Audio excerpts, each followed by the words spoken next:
All right, what's up, everybody? Thank you very much for joining us for day 3 of the Commander Reunion.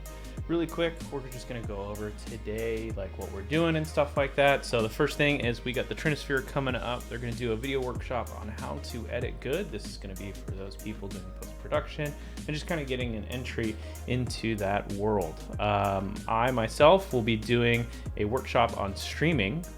So this is kind of like getting OBS installed, kind of the do's and don'ts, and kind of the things that we want to make sure that we take care of early on so they don't come back to bite us in the end. After that, we're going to have some gameplay with Budget Commander, Logan, CR Game Room, and All Hail Bolus. So that's going to be up there after. We've got plenty more people on the schedule. We'll be keeping you guys updated throughout the day. And last but not least, we do want to talk about Doctors Without Borders. We are doing a charity here, so we want to make sure that everyone knows that we are actively trying to make sure that we at least get some conversion for our charity. This also means that we're going to be doing giveaways. So as our charity increases in our donations, so does our giveaways. So you can participate with that by using the link below in our About section in the Tilty link that we have. Last but not least, Wizards of the Coast is sponsoring us for the product that we are giving away, and I just want to make sure that you guys know that they're helping support not only us doing Doctors Without Borders, but a good cause in general. So go ahead and thank them when you have a chance.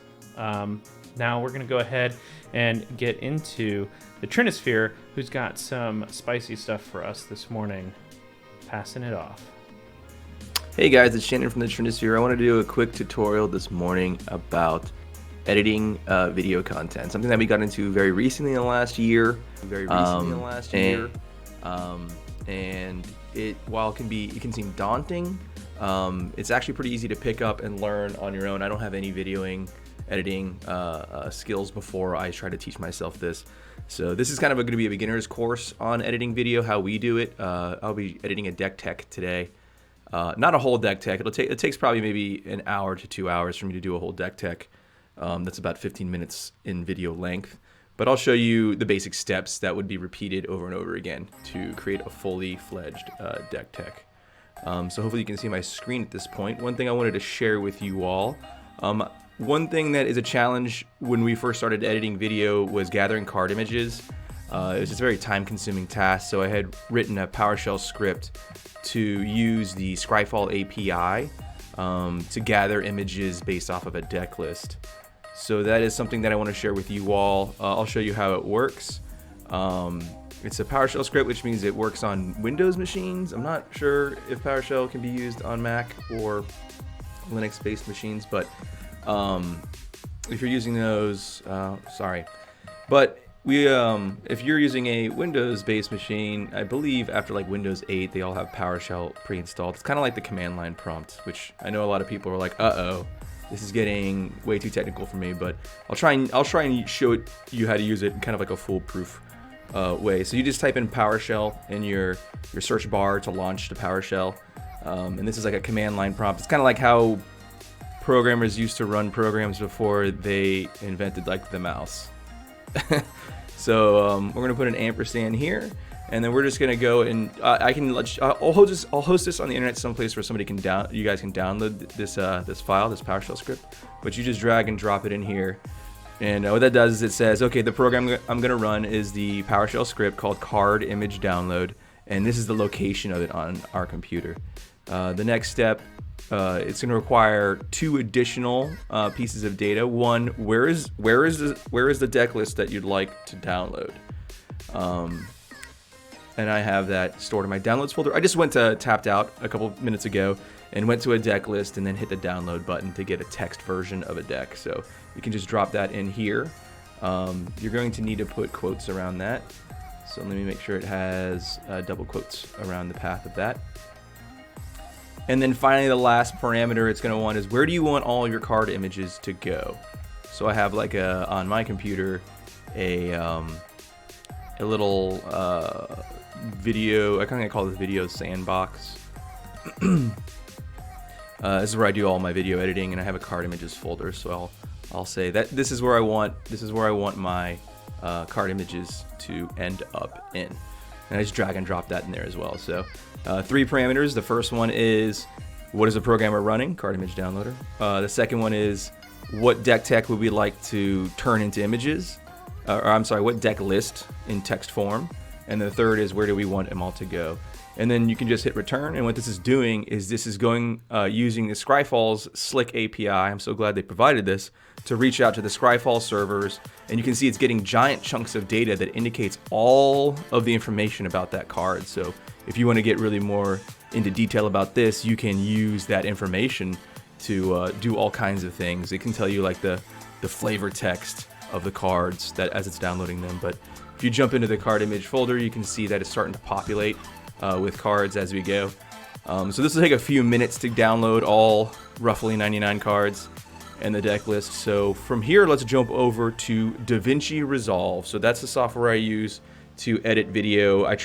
We started out using like VideoPad or something, but I heard from other professionals that DaVinci Resolve was a very good and free video editing tool. So that's something that we wanted to immediately start using when available. And it's evolved a little bit over time in the last couple years. So, since I've been using it in the last couple builds. So it's changed a little bit. They've added like a cut thing that I don't use at all. And it may look pretty daunting. Like there's so much stuff that you have to learn. It looks like, a developer IDE or something like that.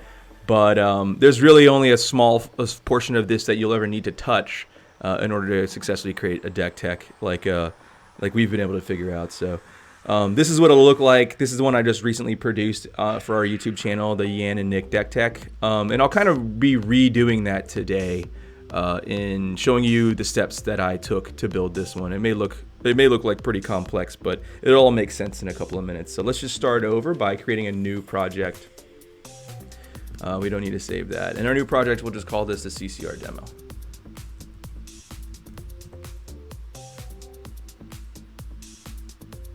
All right, so the first thing we want to do is we need to import some of our resources. So deck tech's going to be comprised of an audio file, the one that I would recorded using this mic and the free software Audacity. And then I went into that audio file and I tried to reduce the number of ums and breaths taken to try and reduce the overall length of the video or any like snafus I had while recording. So from Audacity, I exported a MP3 that I called the edited version of the Yan and Nick, and we're gonna need that obviously because we're gonna need to have that's gonna be the basis for a deck tech. When you're doing a video, it'll be a MOV file or whatever your file will be saved as will be probably the basis of your video, but this will be the first one. And what we're gonna do is we're just gonna drop this onto the timeline. So this timeline represents basically exactly as it sounds, the progression of time. And as you can hear, as we scrub through, you can hear that it's playing the audio. You can hear me talking about Yan and Nick. So that's going to be the basis of this deck list, but we want some visuals. I mean, when we first do podcasting, we decided to do deck techs. We were doing it all audio, but people were like, man, I really wish I could see the cards at the very least. So let's add in a little bit of visuals. I kind of went online and grabbed some pictures of Nikara and Yannick, and I spliced them together to make this image, the Yan and Nick image. So we'll drop that in so somebody has at least a background to look at while they're listening. They have some kind of visual. Now, we used to actually change the background based on the whatever's going on the screen at the time, but that took a lot of effort, and it didn't. I don't know if it added a whole lot of video, or a lot of value to the video. So, like for example, like when we're talking about removal spells, we'd change the background to a removal spell, but I kind of just got lazy, and now it's just basically the splash image of the commanders the whole video through. All right, so we'll have that as the background, and then on top of that, we'll have these card images, and we have a couple other files that we use. Of course, we have like our logos that we'll be using, depending on if it's a Johnny. Mostly it's a Johnny these days, so it'll be my blue Johnny version and not the red Spike version or the green Timmy version. And we have some other fun stuff that we use in other images or other videos. But we will just grab we'll just grab this logo here, the Johnny. Trinisphere logo, and we can lay that on top of this one. So now they're layered. So they're layered, you know, kind of like any other software where from top to bottom. If they were in reverse order, then of course you wouldn't be able to see the image because this flat background of Yen and Nick is covering it. So we want to make sure that those are in the correct order. And then from there, you know, we can scrub through the timeline. Let me see if I can zoom in a little bit here. So we can expand this image all the way to the end. Now I'm using touchpad as of this point, so it's going to be a little more tedious, but we'll just expand that out to there for now. It would go all the way to the end of this audio file, so it's matched up. So one thing, another tip or thing that we learned is to do transitions. It does look, we feel like it doesn't look very professional when things just pop up and then disappear like rapidly. So we use transitions, which is something that, of course, most video editing software can do very well. And you can do that in a few different ways here in DaVinci. You can use this scrub right here to reduce, or it kind of like creates a fade in effect. And you can drag that out to see how long it'll fade in. So right now, let's move this out of the way. So right now we have kind of like let's see how long that is. A 10-second fade in. That might be a little too much. Let's do like a 3-second fade in. So you can see the screen starts black, and as we're playing, it fades in from black. And then we can have our image pop up of the logo shortly thereafter. But see, it kind of like pops in like that, and that looks kind of ugly to me. So what we'll do, there's another different way you can do fade-ins, and you can right-click on the edges here. You can see the cursor changes to this this different icon, which is the edge tool or edge editing icon. And you can right-click and say, let's add exactly 12 frames. So, and this is usually what I do for cards, is I use 12-frame transitions. That way it's very consistent. You don't have to worry about dragging and making sure it's the same every single time. So,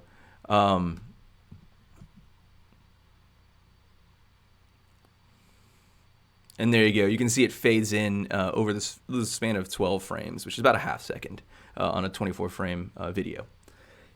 All right, so that shows you some fade-ins that we'll be using. And then, of course, as we reach and talk about cards, we're going to be doing roughly the same thing. So one other thing I want to show you that's pretty easy is putting things onto the screen and then changing their locations and some of their other attributes, their zoom level. So let's add a couple cards in here. Let's say that we're going to, I mean, obviously we should have all the card images from this deck list by now. It should have been done a while ago.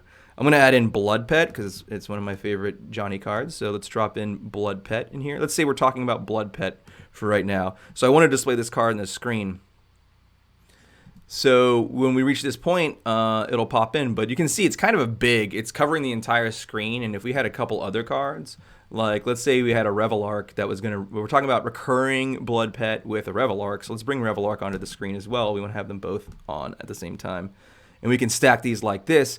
What we're going to do is we're going to move them to different locations so they're not completely occluding each other. All right, so let's zoom in a little bit. Don't have my mouse wheel. It's very unfortunate. So we're going to offset them a little bit. Let's say I say Blood Pet first and then Revelark second. So we want to offset these whenever I'm speaking the words Blood Pet or Revelark. So we'll say Blood Pet appears, then Revelark appears. Right now they're occluding each other because they're the exact same size and the exact same location. So we'll go over here to this properties inspector over here, and let's reduce them on a little bit of size so they don't take up the entire screen. We'll do 0.8 in size. And what we want to do is we also want to offset them to the left or right. And negative is to the left and positive to the right. And the screen is, I think, 1024 by 760. I think this video is going to be rendered in. So I believe negative 1024. Let's just try that. Should be all the way off the edge. Yeah, there you go. The center of the card is on the left, on the zero, the farthest left it can go. So we're going to do negative 450, I believe, is what I do for 2 cards. So that's roughly centered on the left side of the screen. And for Revelark, we want it to also be 0.8 zoom and positive 450. So it's going to be on the other side of the screen. So here we have what it'll look like on the screen right there. I do for fun, just because, I don't know, I'm bored, and sometimes I always want to try new things every time I edit a video. So I add a little bit of yaw to these, which rotates the card to kind of make it look like they're leaning towards the center of the screen. So I put a negative 0.02 yaw, and you can see that the Revel Arc is now tilted a little bit to the left. And then for the Blood Pet, we'll do positive 0.02 yaw. And so it's leaning a little bit to the right. They're both kind of like angled a little bit into the center of the screen. This adds a little bit more, interesting, something more to look at for the viewer, per se. Now, when you're using these tools, you can actually, if you're not obsessed with having everything be exactly the same number like I am, you can actually click here with your mouse and just drag left to right, and you can play around with these values. You can do that for a lot of the values in these tools. Coming from a programmer background, it's very important for me to have a consistency, and I'm like crazy anal about that stuff. But I'm sure other people are like, yeah, it looks close enough. I'm not gonna sweat it being off by 0.001. So they can just grab and click and just eyeball it and see if it looks good from their point of view and move on.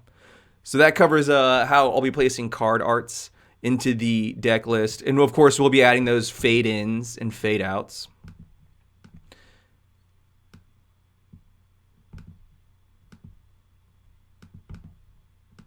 So now these will fade in one at a time over the span of about a half second. And then they'll fade out together over the span of a half second. So that's kind of how we do most of our cards. If you end up doing a lot of cards, one thing I've done is a little bit of an optimization. Is it's a little tedious to add fades to every single thing, to position every single thing every single time you put in a card. Because obviously we're going to talk about close to 99 cards, probably closer to 60 cards in this. So doing that over and over and over again gets tedious. What you can do is you can just stack up dozens of these. Just put the card arts in here. Don't worry about fading them. Don't worry about zooming them. Wait until you're completely done. And then what you go back is you can drag and click over multiples of these and edit all of their attributes at the same time. So I make it a goal now. I used to put all kinds of different numbers of cards on the screen at the same time, but now my goal has always been to only have 4 cards on the screen at the same time. I figured some people are viewing this content on their phone, so having 12 cards on the screen being tiny is basically worthless. You're not going to be able to see what it is, so I keep it at 4. Sometimes I have 3, and those will have different zoom values, position values, and yaws. Than the sets of 4. So that'll be a little bit tricky to get around, but basically this is going to be much easier. You just drag and highlight all of the leftmost cards and set their zoom properties, position properties, and then your rightmost cards, and you can do that, and that'll speed up your process, save you a lot of right clicking. All right, so one other thing I wanted to talk about, that's something I've more recently learned or try to teach myself, is the animations. Now, this is getting a little more complex, but I think it was pretty easy to figure out. So I figure maybe, I got about 9 more minutes to talk. So I'll do a little bit of discussion about animations. So I use these occasionally when maybe the person who recorded the deck tech's talking about one card for a long time. This happens a lot for me because I'm talking about a combo piece, but then it's related to other cards. So I want to show multiple cards on the screen to show the whole combo and how it works, but I'm talking about one card for a very long time. And that means if I do it like this Blood Pet and Revel Arc, this Blood Pet will just be sitting here on screen alone, offset to the right for like 5 minutes. And it just looks weird. Like if I'm talking and talking and talking for minutes and minutes and minutes, and there's just one card on the screen, that looks weird. So that's when I decided, okay, let me figure out how to do animation. So instead of having this thing offset, we're going to use the cut tool to split this clip into two clips of the Blood Pet. And we're going to make it centered. So it's centered on the screen, doesn't look weird. So we're going to put its position back to 0. And we're going to increase its zoom a little bit because I like to do one big card in the middle of the screen. And then we'll remove its yaw as well. You can just hit this revert button to set it back to 0. So now it's nice and centered. But of course, once we reach the time to talk about Revel Arc, we're going to have to move it to the left, which is when I decide to use animations. And the way we do this, there's a couple of ways to do this. There's a bunch of other tools. I mean, we've been only focusing on the editing tab, which is really the only one I use mostly. But there's a fusion tab that is for doing complex animations. There's also a color tab which is really good for gameplays. You can, if your room is a little too yellow tinted, you can use the color tab to balance out your video's color. Fairlight, I believe, is audio stuff. I don't touch that. You can like mix audio. And then they added this cut tab, which I don't really know what that's for. I don't use that for anything. Maybe I can't. Maybe I need to learn to do that as well. And then the media tab is just a look at all the files you've imported. But we're gonna do it right here on this one screen, just the animation, because I want to make it nice and easy on the viewer, so they don't have to learn a bunch of other layouts in screens. So we're going to cut out a little snippet of this, which will be our animation window. The beginning, from the beginning to the end of when our animation is going to, or when our card is going to slide off to the side. So we'll create another cut here so that we have kind of just a tiny, let me zoom in a little bit more so we can see that. And let me try and left click instead of right click. There we go. All right, so we have this tiny little clip right here, which will be our animation window. And so what this is done is through keyframes. Now I don't want to speak too much about keyframes because I have no animation background whatsoever, so I'm probably going to misspeak a lot about them. But from a layman's point of view, which I'm a layman, what this is doing is just tagging letting the computer know what is a frame of interest that I need to track in my memory. So usually it works by setting a beginning and an end, and the computer does all the hard work in between. It goes, okay, the image is supposed to look like this at the beginning, and the image is supposed to look like this at the end. I will interpolate all of the changes that need to happen to make this go from A to B, which is really cool. You know, I always thought in the back of my mind in animation you'd have to render every frame by hand or something like that, and maybe that's how it was 20 years ago, but technology is a lot better. So we want to start by clicking these little keyframes, and we want to click them on the attributes that we want to change from A to B. So we're gonna shrink this because it's gonna go from largely centered to smaller off to the side and slightly tilted. So we're gonna tag the zoom as something that's gonna change. The position is going to change, and the yaw is going to change. And then what we'll do is we'll skip to the end. This is what it's supposed to look like in the end. We're going to go ahead and reset the zoom, which even though the screen is showing it and centered off to the left, it's kind of cheating. It's actually looking at the next frame, which is this clip over here. We are going to remind it that it needs to be at 0.8 zoom. It needs to be at -450 location, and its yaw needs to be 0.02. And just by typing these in, you can see over here that these already highlighted red. They knew to highlight red because they knew on this image it memorized its beginning location. So now it's looking for you to make changes in this clip and say, okay, you made a change in this clip at this frame. That means I need to transition from where you had marked before to where we are now. And it already does it. It already highlights it for you. You can also use these arrows to jump back and see where the begin point was. So if you jump over here, we can see that's how it begins. And if we jump back, we can see that's how it ends. So now you have, it's as easy as that, honestly. That is how to do an animation. And there's probably a lot, there could be better ways. Once again, I'm pretty new to this stuff, but I thought it was pretty slick and pretty easy to do all on this one screen. You can dive into the fusion thing. I played around with it a bit on making like text appear word at a time, and that can get kind of time consuming, especially if you're amateur like me. But let's take a look at it right now. You can see, there you go.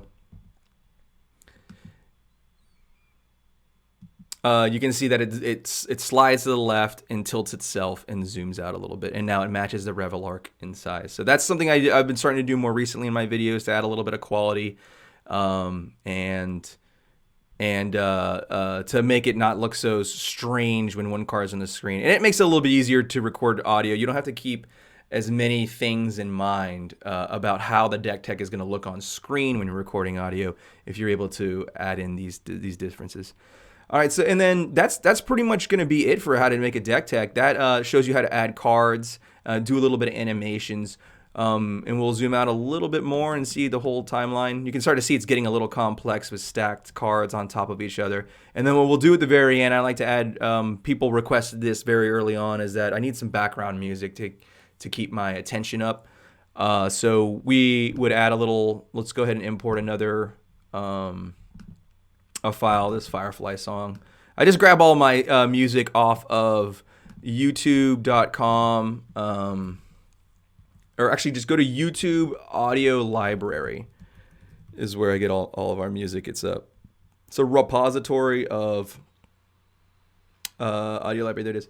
a repository of these free, no license required music, and they have like a genre search. You can look for, I want ambient music that's dark, and then you can listen to these clips.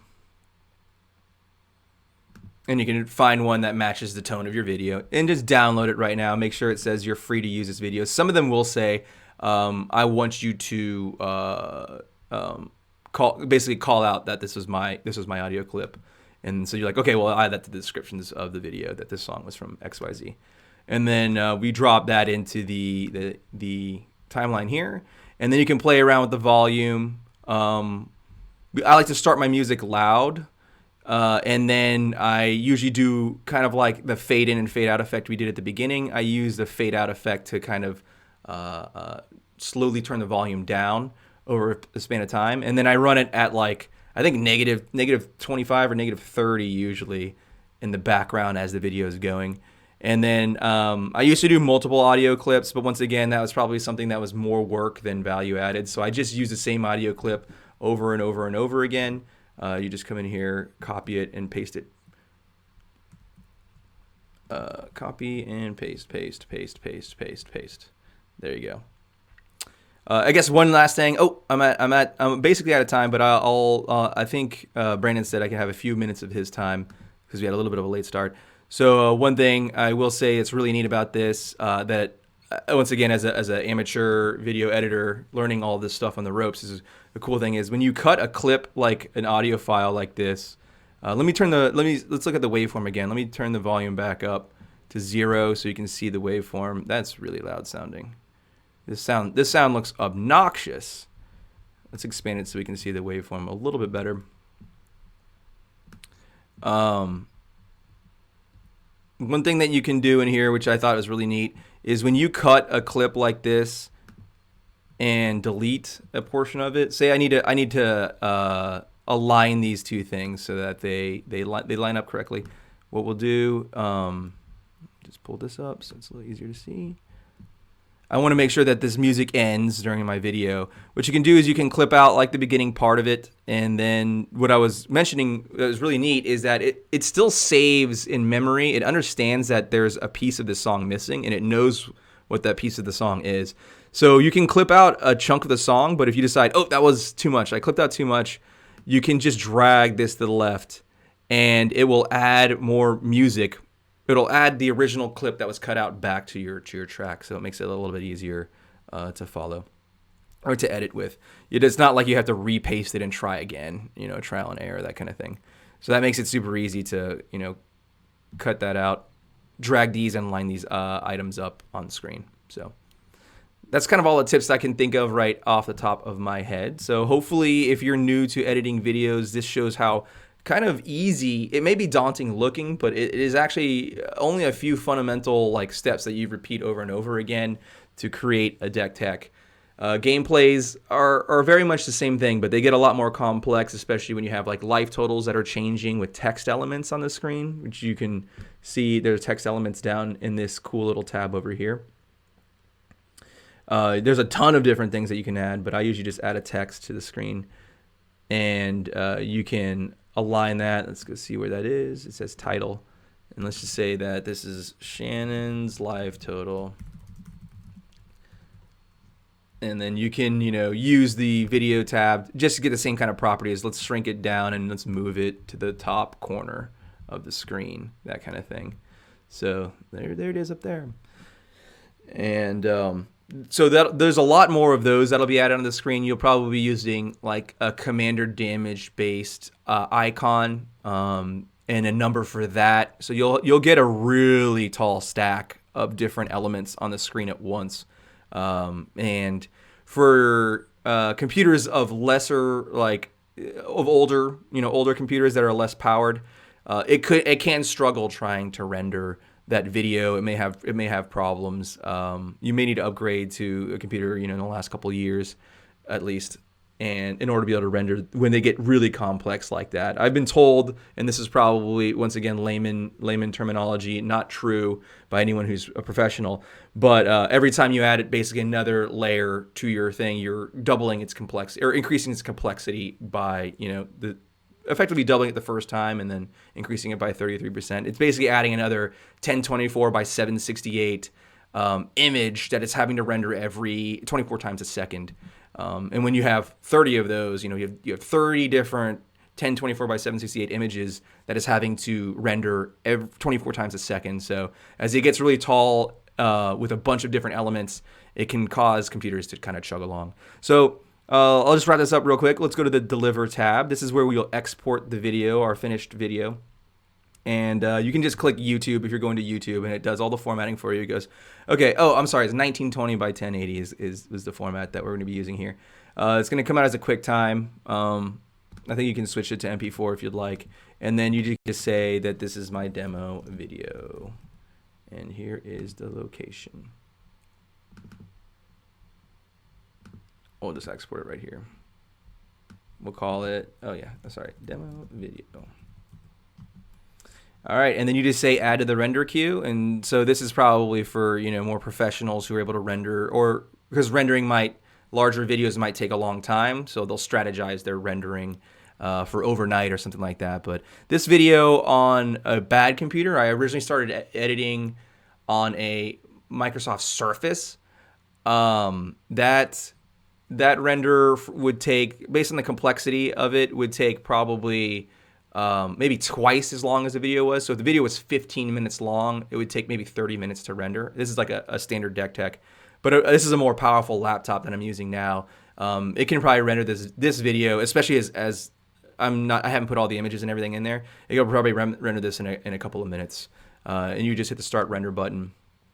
And I hear there was like a bug here with this view, so I've heard you should minimize this in order to make sure that it doesn't like crash during render. But I think that's probably something they fixed. That bug was occurring like 2 or 3 builds of DaVinci ago. So, and that's it. That's pretty much it. It'll render your video. It takes me probably about an hour and a half to 2 hours to edit a 15-minute deck tech.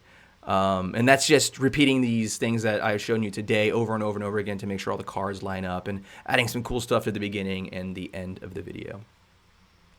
All right, well, that's going to wrap it up for this workshop. I hope you found this useful. I'm sure no one's awake at this early on a Sunday morning, so I'm sure this will be uploaded to YouTube, and hopefully people can come back and look at it and see at least how it is that we make our deck techs. And hopefully it'll help you, go and decide to make deck techs of your own and improve the quality. And if you have tips for me, by all means, I am, once again, amateur and trying to teach myself all this stuff. So I want to make sure that other people have the opportunity to not struggle as hard as I have trying to learn things on my own. It's always better to ask for help. All right, guys, that'll be it for me. So I will catch you guys later. Coming up next will be MTG Lexicon doing a stream of their own. A little tutorial on how to do streaming, so you can see the live version of this in a couple minutes. All right, guys.